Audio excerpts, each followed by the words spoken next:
하나님을 만나기 전에 사람들을 만나지 말라. 너는 여호와를 바랄지어다. 강하고 담대하며 여호와를 바랄지어다. 시편 27편 14절. 출애굽한 이스라엘 백성들이 광야 길에서 맞이한 어려움을 생각해 보십시오. 애굽에서 노예로 살던 때와는 비교도 할 수 없는 고통을 겪어야 했습니다. 무엇보다도 먹을 것이 부족했습니다. 그래서 하나님은 그들에게 만나를 주셨습니다. 만나라는 듣도 보도 못한 기적을 경험했음에도 수많은 무리들이 먹을 것 때문에 탐욕을 품었습니다. 이스라엘 백성들은 울며 불평합니다. 누가 우리에게 고기를 주어 먹게 할꼬? 우리가 애굽에 있을 때에는 값없이 생선과 외와 수박과 부추와 파와 마늘들을 먹은 것이 생각나거늘 이제는 우리 정력이 쇠약하되 이 만나 외에는 보이는 것이 아무것도 없도다 하니 민수기 11장 4절부터 6절. 그래서 주님은 이스라엘 백성들에게 고기를 주겠다고 약속하십니다. 장정만 60만 명을 인도해야 했던 모세는 그 말을 믿지 못합니다. 아니 어떻게 광야에서 그런 일이 일어날 수 있단 말입니까? 양떼와 소떼를 잡은들, 바다에 있는 고기를 모두 잡은들, 그들이 만족해 하겠습니까? 그때 하나님이 모세에게 한 말씀이 있습니다. 나의 손이 짧아지기라도 하였느냐? 하나님은 모세와 이스라엘 백성들이 도저히 생각할 수 없는 방식으로 이 고기 문제를 해결해 주십니다. 메추라기를 보내신 것입니다. 이스라엘 백성들에게 행한 하나님의 기적 같은 일들이 어찌 만나와 메추라기 뿐이겠습니까? 하나님은 홍해를 가르셨습니다. 구름 기둥과 불 기둥으로 이스라엘 백성들을 보호해 주셨습니다. 마라의 쓴 물을 단물로 바꿔 주셨습니다. 모두 그분이 하셨습니다. 우리는 염려하지만 하나님은 일을 행해 주십니다. 결국 문제를 해결해 주시는 분은 언제나 하나님이십니다. 그래서 우리가 해야 할 유일한 일은 가만히 있어 하나님이 하나님됨을 인정하는 것입니다. 그 하나님을 깨우는 것입니다. 하나님이 일어나시면 우리의 모든 문제는 해결됩니다.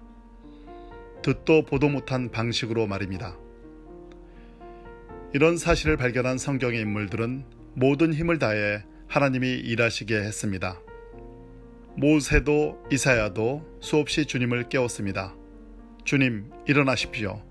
제발 주님 일어나십시오. 일어나셔서 뭐라도 해 주십시오. 결국 중요한 것은 만군의 하나님을 만나는 것입니다. 아침에 일어나자마자 하나님과 대면해야 합니다. 하나님과 먼저 대화를 나눠야 합니다. 하나님의 얼굴을 보기 전까지, 그분이 당신을 향해 빙그레 웃으시기 전까지 다른 일을 하려 하지 마십시오. 하나님을 만나지 못했다면 사람들을 만나지 마십시오.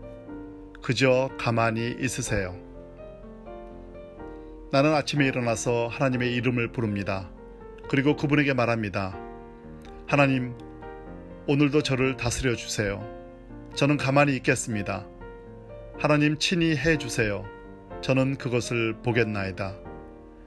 이런 마음으로 하루를 시작할 때 염려란 도저히 있을 수 없습니다.